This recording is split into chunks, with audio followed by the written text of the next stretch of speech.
Assalamualaikum warahmatullahi wabarakatuh. Sebuah pernyataan mengejutkan dari seorang dokter yang mengatakan bahwa Al-Quran pernah diedit dan dirubah pada masa khalifah yang kelima, yaitu Abdul Malik bin Marwan. Beliau adalah seorang dokter yang sering mengeluarkan statement yang kontroversial, termasuk di dalam politik. Dan beliau kalau tidak salah juga yang menyatakan bahwa Gibran adalah wakil presiden terbaik sepanjang masa. Sebuah pernyataan yang perlu sekali untuk ditinjau ulang. Mari kita dengarkan pernyataan beliau dan jangan lupa kita dengarkan pula penjelasan yang membantahnya agar kita tidak gagal paham. Monggo.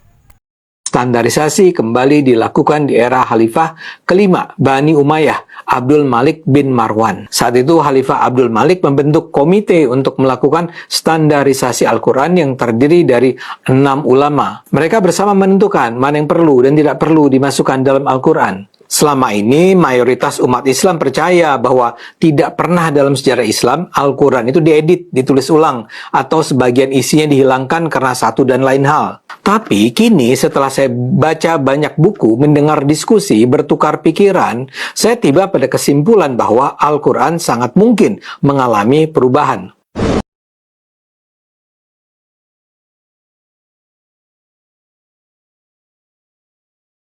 Benarkah Abdul Malik bin Marwan melakukan pengubahan terhadap Al-Quran? Saya Fazal Imam, selamat datang di Sekolah Tafsir. Saya akan kembali merujuk kepada buku berjudul Tarikhul Mushaf Asy-Syarif karya Abdul Fattah Al-Qadi. Pada masa Nabi, ketika Al-Quran pertama kali ditulis, huruf Arab tidak menggunakan titik maupun harokat, dan itu tidak masalah. Sampai ketika masa Khalifah Muawiyah terjadi kesalahan bacaan dalam Al-Quran. Annallaha bari'um minal musyrikin wa rasuluh, dibaca Annallaha bari'um minal musyrikin wa rasulih. Yang pertama artinya Allah dan Rasulnya berlepas diri dari orang-orang musyrik. Yang kedua artinya Allah berlepas diri dari orang-orang musyrik dan Rasulnya. Karena masalah fundamental ini, Ziyad, Gubernur Basrah, meminta Abul Aswad Ad-Du'ali untuk menulis penanda i'rab. Maka beliau bersama tim memberi arahan untuk membuat titik sebagai penanda harokat, titik di atas sebagai penanda fathah, titik di bawah sebagai penanda kasroh, titik di samping sebagai penanda domah, dan 2 titik sebagai penanda tanwin. Titik-titik ini disebut dengan nuqtatul i'rab,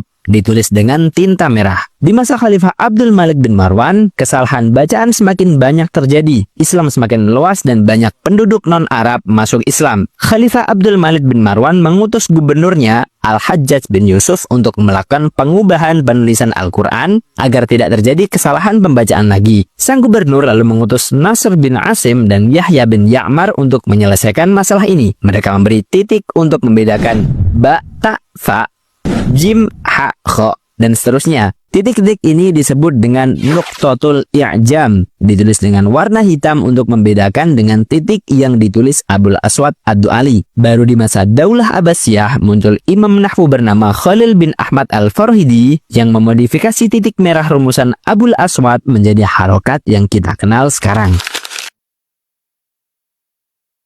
Jadi, standarisasi mushaf di masa Abdul Malik bin Marwan itu bukan menambahkan atau mengurangi ayat, tetapi hanya memodifikasi tulisan dengan penambahan titik.